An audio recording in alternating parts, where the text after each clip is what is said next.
Imagine waking up tomorrow morning and discovering that someone has stolen 10 years of your life. Not your money, not your house, not your job, your life. Every birthday you missed because you were working late. Every vacation you promised yourself you'd take next year. Every dream you postponed because the bills came first. Now here's the terrifying part. The thief never broke into your home. It never wore a mask. It never pointed a weapon at you. You invited it in yourself, one monthly payment at a time, one unnecessary upgrade at a time, one purchase that felt harmless in the moment but quietly demanded hundreds of hours of your future.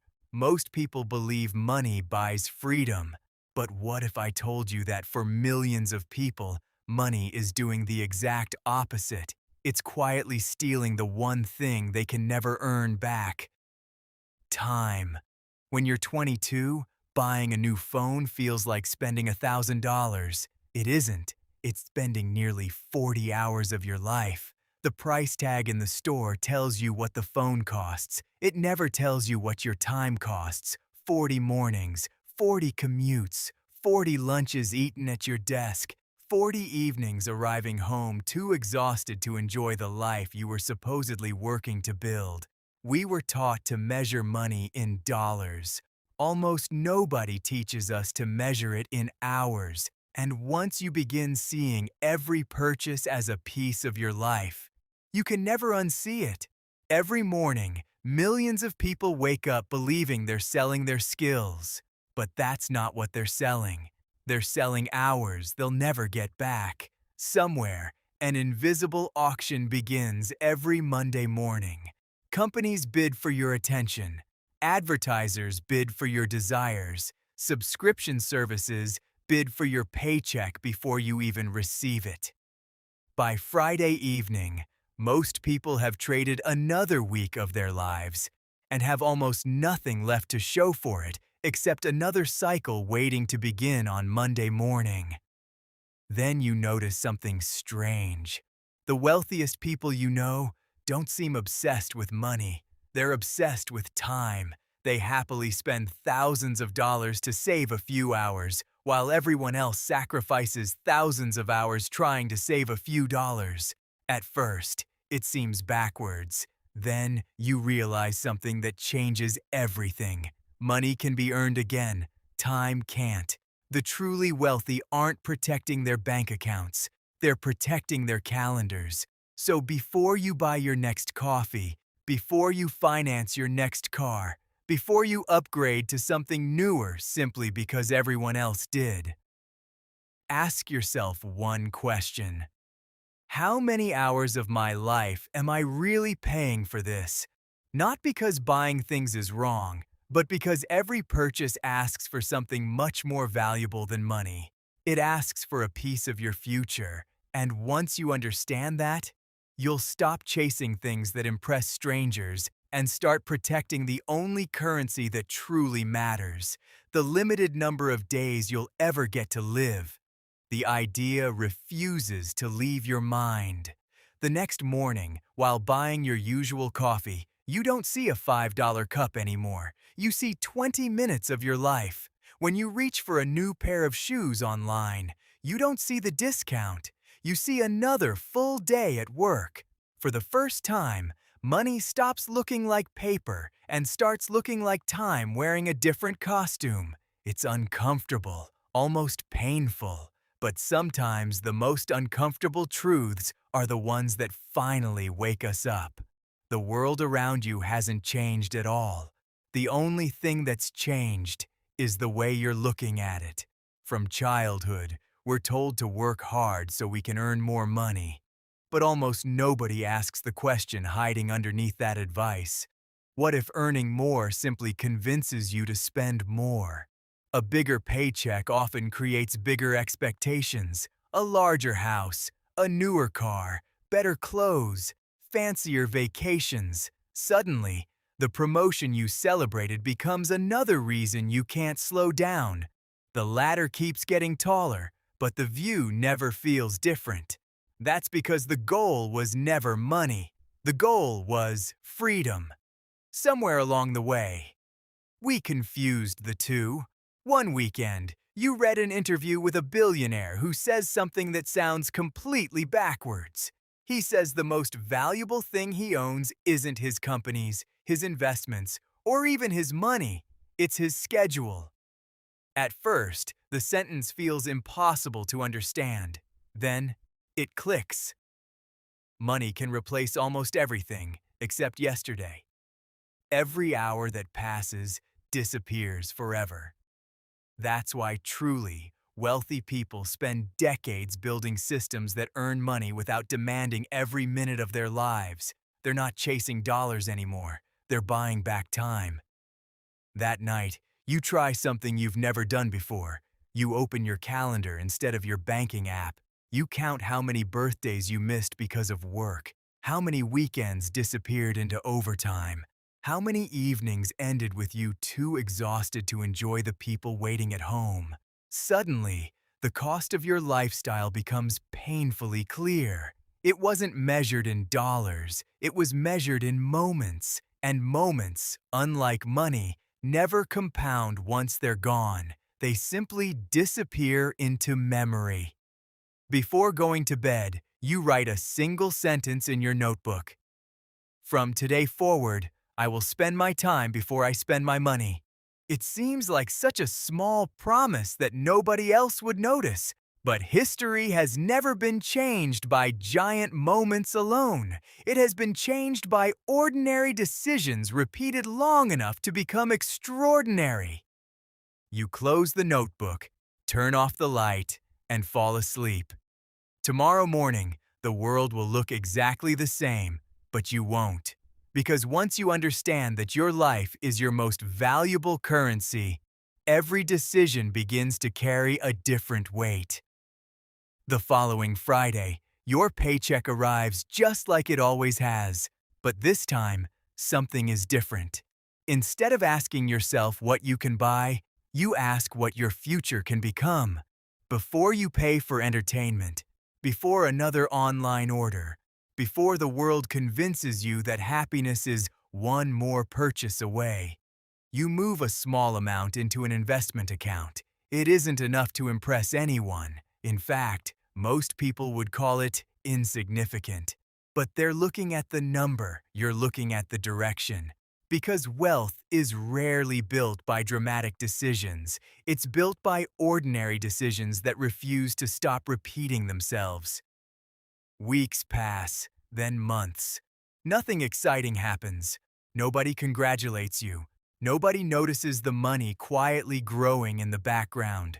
Social media celebrates people who become rich overnight, but almost never the person who patiently becomes wealthy over 20 years.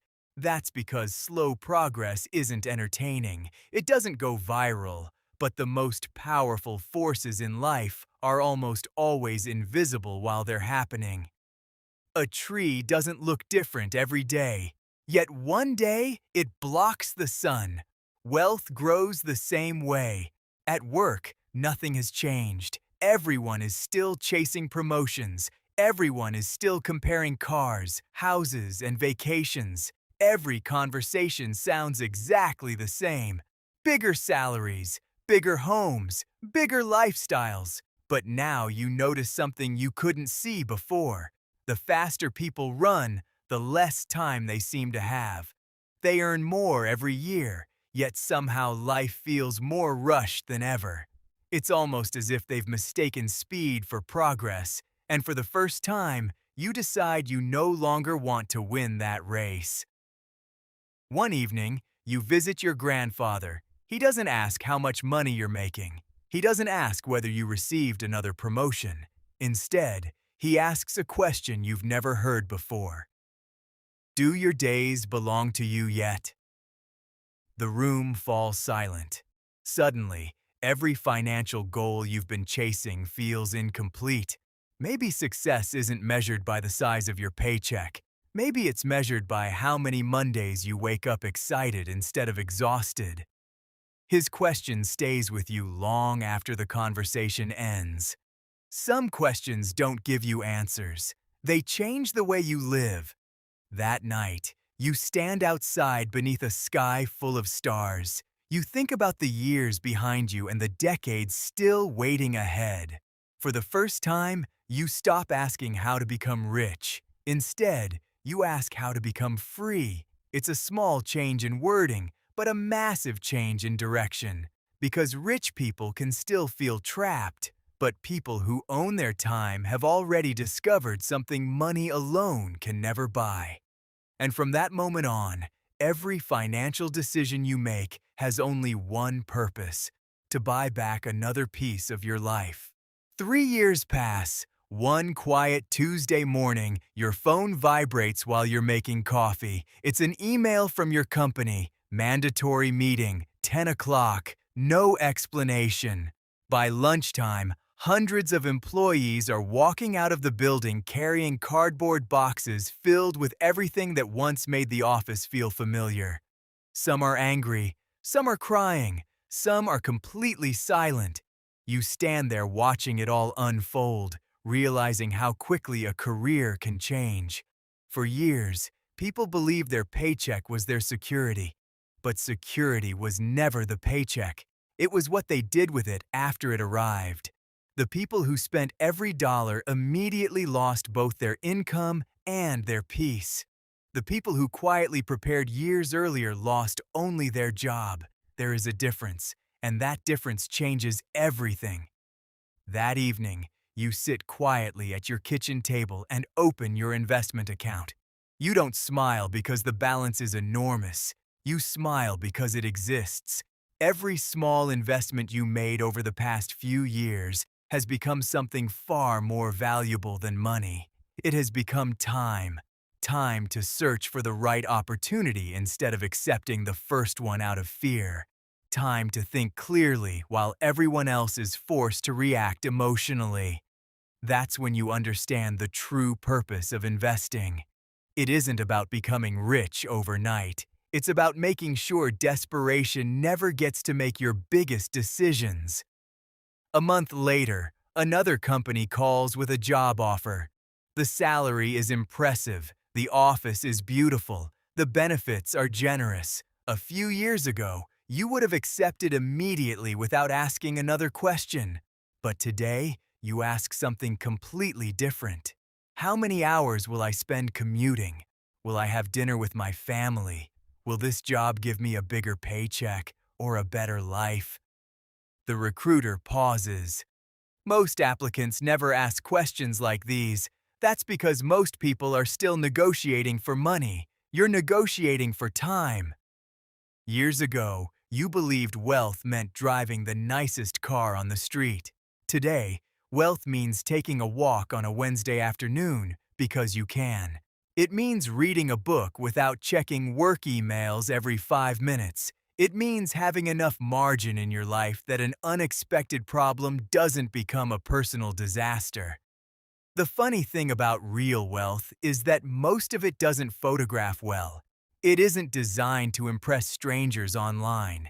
It's designed to make ordinary mornings feel peaceful, and that's a luxury no designer brand can ever sell. If someone offered you $10 million today, you'd probably accept without hesitation. But there's one condition. Tomorrow morning, you never wake up. Suddenly, $10 million doesn't seem very valuable anymore. That simple thought reveals a truth most of us spend decades ignoring. Time was always the real currency. Money was only the tool. The people who understand this don't spend their lives chasing bigger paychecks. They spend their lives protecting the days those paychecks are supposed to improve. Because in the end, your greatest investment was never your portfolio. It was your life, and every dollar was simply another opportunity to decide how much of that life you wanted to keep. One quiet Sunday morning, you sit alone with a notebook and begin writing a letter to the person you used to be. The 22-year-old who believed working harder would solve everything. The one who thought bigger paychecks automatically meant a better life. You don't write about stocks. You don't write about budgeting. Instead, you write one simple sentence: protect your time before you protect your money. Because if someone had taught you that lesson earlier, you wouldn't have spent years chasing things you no longer remember buying. Money came and went, but the time you traded for it never came back. Looking back isn't painful anymore. It's simply a reminder that wisdom is often purchased with years we can never buy back. Later that afternoon, you walk through a nearby park. Children are laughing. An elderly couple sits quietly on a bench watching the sunset.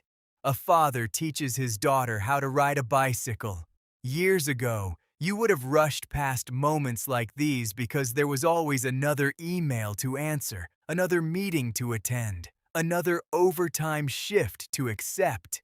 Today, you stop and simply watch. That's when you realize life was never hiding from you. You were simply too busy chasing tomorrow to notice today. The richest experiences you'll ever have don't appear on a bank statement. They appear in ordinary moments that money alone can never purchase. People often ask what the best investment is. Some say real estate. Others say stocks or businesses. They're all valuable. But the greatest investment you ever made wasn't a financial one. It was changing the way you think. The moment you stopped asking, "How can I make more money?" and started asking, "How can I build more freedom?" your entire future changed direction. Because money follows behavior, wealth follows discipline, but freedom follows perspective. And perspective is where every extraordinary life quietly begins. Years from now, nobody will remember the phone you upgraded, the car you financed, or the expensive things you thought would finally make you feel successful. But you will remember the mornings you had time to drink coffee without rushing, the evenings you spent laughing with people you love, the weekends you weren't forced to trade away just to survive another month. That's the hidden truth about wealth. The goal was never to collect more things. The goal was always to collect more life. And once you understand that, every financial decision becomes a decision about how you choose to live. So the next time you're about to spend $1, ask yourself one question. Is this buying something, or is it quietly selling a piece of my future? That single question has the power to change the direction of your entire life. Because money isn't your greatest asset. Time is, and every dollar you earn is simply another opportunity to decide how much of that time you'll keep. One day, you'll look back and realize that becoming wealthy was never about having the biggest bank account. It was about waking up with the freedom to choose how your day begins. If this story changed the way you think about money, subscribe for more cinematic stories about wealth, psychology, and the decisions that shape our lives. Your future is built one choice at a time, and your next choice begins today.